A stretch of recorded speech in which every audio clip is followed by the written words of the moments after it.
All right, now, you at the end. We've been friends for 20-something years. She's unbelievable, supermodel, fabulous, but most importantly, a very smart businesswoman, very accomplished in her own right, and just a beautiful, beautiful person. I'm so happy you're here. I'm so happy we were able to do this again, you know? Thank you. But something that's happened to you really recently, and we've talked so much about, is your transition in life. Yes. You know, from model when we met 20-something years ago to a television personality to an actress, entrepreneur, and just like doing the real hustle, honey. Doing the real hustle. And newly single, so the personal journey is still going as well. So yes. You can clap. So what is the one thing that you always think about now, especially because you've made such a transition? And what I love about you that not a lot of people know, when you make a decision, it's done, it's gone. Okay, let's move, which I really admire. But what is it that gets you to that place where you really decide, okay, I'm ready to move forward? I think for me, my driving force is just always being on a quest for peace, number one. Number two, I am a visionary. I do feel like God put me on this earth for a reason. And I don't want to miss whatever it is I'm supposed to be doing. Like I always feel like every time I accomplish one thing, I always feel like, okay, God, that was pretty amazing. Like we didn't see that coming. We didn't know this was going to happen. But I just feel like whatever it is, my purpose, whatever that is, I'm always on a quest to find it. So is it scary? Absolutely. You know, going from a model to a reality star to an actress, I literally wake up days and I'm like, what am I doing? Have I lost my mind? Because I recently turned 56 years old. And you clap. I love that you want somebody to clap for that, by the way. No, because at some point we all turn 56 years old. You cannot take life for granted. And I think for me... And no one feels bad for you because you look like to die for gorgeous, right? Hello.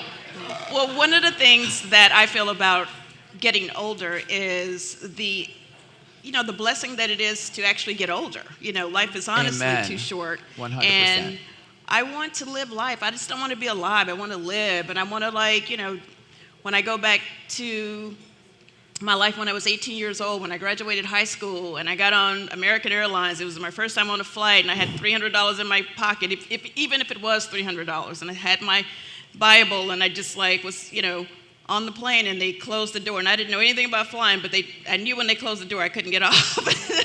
I knew I was going to LaGuardia Airport.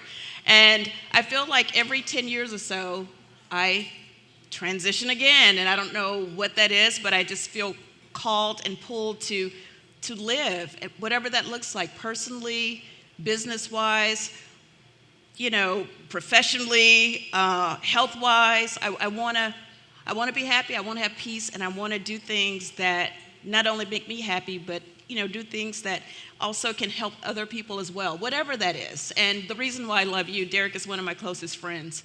You have taught me that giving back to people and helping people is so important. Like this man, I know he's not on the panel, and I'm not supposed to give you your flowers, but just even having strong, inspirational, motivational people in your life, because everything looks great on Instagram. Everything looks great on The Real Housewives of Atlanta. Everything looks great on all these other things. These are the platforms that I've been fortunate enough to be on.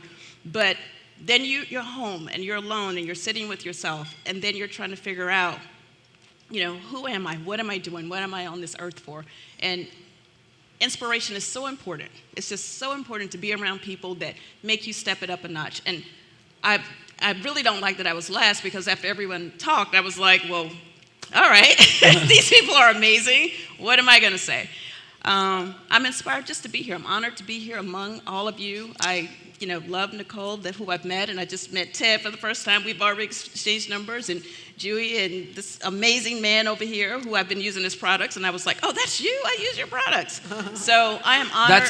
That's a hint that she wants a big box. That's a hint. Exactly. So I'll give you my address to get my package. But I'm humbled and I'm honored, And, I think the best is yet to come. It is. I know. Thank you.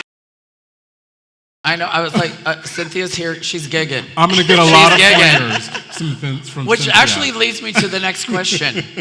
How do you make decisions of what is the Cynthia Bailey brand? And what do you think, when it's not your brand, what makes you pass? Okay. The Cynthia Bailey brand is all about what is truly authentic to who I am and things that I would really use and things that I would actually wear. Like if I won't wear it, if I don't like it, then I really can't sell it and I can't really support it. So just being true to myself. I would say, like money is great, but it's very hard to sell something that you just don't believe in. It really, really is hard to do that. And I think what makes a brand successful and have staying power is when you're able to actually drink the Kool-Aid for real, like drink your own Kool-Aid, seriously. And thank you. And that's what works for me. I'm not a brand strategist, but that truly is what works for me. I am a beauty brand. I've always been a beauty brand, although surprisingly enough, I don't do a lot in the beauty space. Other than my modeling career, I don't have a skincare line yet. I don't have a makeup line yet. And those are things that are definitely... She's here hustling, see? Yeah. See, I know I'm in the right place right come now. On. So somebody, come on. I'll be taking meetings right after this. I know. But yeah, interestingly enough, I don't have a lot of products, any products in that space yet. But it's always a space that I always protected because I knew that when the time was right, and I had the right partnership, that I could have huge success in that lane, because that is 100% my lane. Women my age, those are the women that I actually cater to and talk to. Those are the women that I encourage to follow me on Instagram. Those are the women that I'm talking to. They are always asking, what do you do for your skin? What about your makeup? Whatever. I feel like that's definitely one of the next things that will happen when it's right. When it's the right partnership. So just being authentic to who I am and things that really make sense for me. Right, amazing. And I love what you said, Ted, about reinventing yourself. Although I am a beauty brand, I've had to, make money doing other things that didn't have anything to do with beauty for most of my career. Like pull wigs. And I think that's where you have to be smart. And you have to respect timing and when God moves your steps. Because I could say, hey, when I moved from New York City to move to Atlanta, I didn't move there to join the Real Housewives of Atlanta. I moved there because I was in love with my ex-husband at the time, and that's why I was there. But once I was there, I had to be uncomfortable.